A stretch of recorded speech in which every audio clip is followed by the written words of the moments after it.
Hello everyone.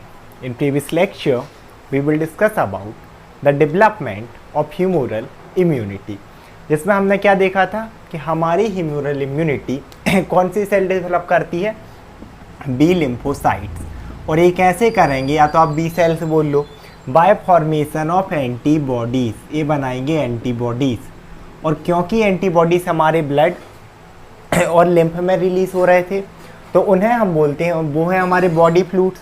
और body fluids को Latin में बोला जाता है ह्यूमर, है ना, ह्यूमर्स। दैट्स वाई इस इम्यूनिटी को हमने बोला था ह्यूमरल इम्यूनिटी। देखो, तो इसमें हमने क्या देखा था कि मान लो कोई भी बैक्टीरिया, मेनली बैक्टीरिया के खिलाफ बना रही थी, हमारी बॉडी में बैक्टीरिया आया, उसके ऊपर है एंटीजन, और ये रही हमारी बी लिम्फोसाइट। अब ये एंटीजन यहाँ से यहाँ तक किसके थ्रू जाता है, by the help of antigen presenting cell. और जैसे ही एंटीजन यहाँ पर जाएगा, देन हमारे इसके खिलाफ एंटीबॉडीज़ बनेंगे। तो ये हमने देखा था। आज हमें इन्हीं एंटीजन प्रेजेंटिंग सेल का रोल, साथ ही साथ इसका हमें क्या देखना है, पूरा सीक्वेंस। ये भी same as cell mediate immunity रहेगा। तो जिसने वो वीडियो देखा उसके लिए तो बहुत ईजी है, रिवीजन समझ लो। जिसने नहीं देखा उसे भी बहुत आराम से समझ में आ जाएगा। स्टार्ट करते हैं। तो देखो, यहाँ पर एक लाइन लिखी हुई है। अच्छा, यहाँ हम एंटीजन प्रेजेंटिंग सेल नहीं पढ़ेंगे क्योंकि हमने पहले ही पढ़ लिया। एंटीजन प्रेजेंटिंग सेल तो वही हैं, बस क्या बदलेगा यहाँ पर, वहाँ हमारी सेल मेडिएट इम्यूनिटी में कौन सी सेल थी, टी सेल, यहाँ है B cell. Antigen presenting cell वही हैं जो अपन ने पढ़ लिया। अगर आपको इसका वीडियो देखना है तो आप देख सकते हैं। तो हम इसका रोल देखते हैं। तो हम देखते हैं प्रेजेंटेशन, कैसे हमारा एंटीजन बी सेल के पास जा रहा। तो ये कैसे जाता है, antigen presenting cell present, antigen presenting cell ही प्रेजेंट करेंगी, वो की नाम है एंटीजन प्रेजेंटिंग सेल। ऐसी सेल जो एंटीजन को प्रेजेंट करें। तो ये कैसे प्रेजेंट करती हैं, इट्स क्लास 2 MSC मोलिक्यूल्स। अपन ने देखा था ना कि क्लास 1 और क्लास 2 MSC। क्लास 1 सभी बॉडी सेल में, क्लास 2 सिर्फ एंटीजन प्रेजेंटिंग सेल में।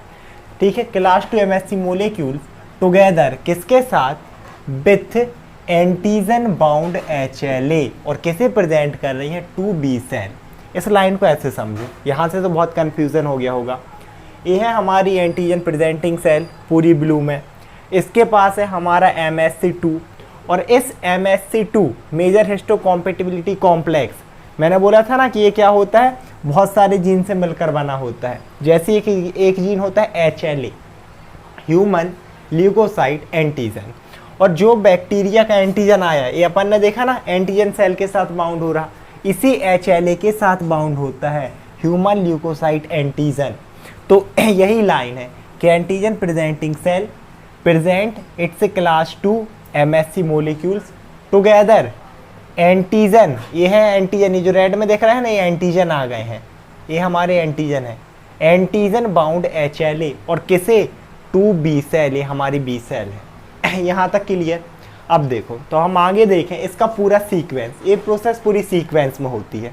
कैसे, सबसे पहले एंटीजन डिस्प्लेस्ड हुआ surface of antigen presenting cell.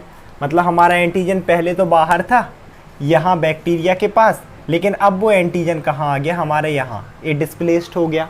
Then क्या होगा, इसके बाद अब हमारा जो बी सेल है, अब हमारा जो बी सेल है, बी सेल्स हैं, ये इस चीज़ को रिकॉग्नाइज कर लेंगी। ठीक है, कि यहाँ पर एंटीजन डिस्प्लेस्ड हुआ है। तो रिकॉग्निशन बाय बी सेल। और किसकी हेल्प से, तो बी सेल में आप लोग ये देख रहे हैं ब्लू कलर में, ये है इसके रिसेप्टर, इन्हें बोला जाता है बी सेल रिसेप्टर। ये भी प्रोटीन ही होते हैं, जैसे टी सेल में टी सेल रिसेप्टर, तो बी में बी सेल रिसेप्टर। और यही रिकॉग्नाइज करते हैं कि हाँ एंटीजन आ चुका है। तो इनकी ये ने रिकॉग्नाइज किया। अब क्या होगा, आगे होगी अब इन दोनों के बीच में इंटरेक्शन कॉम्प्लेक्स। किस किस के बीच में, रिसेप्टर और एंटीजन के बीच में। ये एंटीजन था ना, अब इनके बीच में एक कॉम्प्लेक्स बनेगा। तो ये एक complex interaction between B cell receptor and antigen. और देन इसी टाइम पर जब ये वाली प्रोसेस होगी ना, अब ये किसे एक्टिवेट कर देंगे, ये इंटरेक्शन बी सेल को। मतलब इसने पहचान लिया कि इस ये एंटीजन हमारी बॉडी को डिस्ट्रॉय करेगा, इसके खिलाफ एंटीबॉडीज बनाओ। तो बी सेल आपकी हो गई यहाँ पर एक्टिवेट। अब जब ये सेल एक्टिवेट होती हैं, जैसे वहाँ टी सेल एक्टिवेट हो रही थी, है ना, सेल मेडिएट में, हमारा मैक्रोफेजेस यहाँ पर, है ना, ये भी एंटीजन प्रेजेंटिंग सेल है, ये सीक्रेट करती है इंटरल्यूकिन्स। ये सीक्रेट क्या करती है? इंटरल्यूकिन्स। और इंटरल्यूकिन्स क्या करेगा कि proliferation of B cell, proliferation मतलब नंबर इंक्रीज करवाना, साथ ही साथ एक्टिवेशन और ज़्यादा अमाउंट में किसका? बी सेल का करवाएगा। अब आपकी बी सेल एक्टिवेट हो गई, वो पूरे जाएंगी सर्कुलेशन में, मतलब पूरा ट्रांसपोर्ट होंगी और करेंगी फर्दर एक्शन, मतलब formation of antibodies, means development of humoral immunity. इसके अलावा ये तो हमारा पूरा डेवलपमेंट हो गया ना। इसके बाद हम इसमें भी कुछ सेल का रोल होता है। जैसे सेल मेडिएट में किसका था? पूरी टी सेल का। अपन ने देखा था ना, helper T cell, cytotoxic, memory, suppressor. Same as B cell में, बी सेल के दो टाइप, एक प्लाज्मा सेल रहेगी, एक मेमोरी सेल रहेगी, उसे हम नेक्स्ट वीडियो में कवर करेंगे।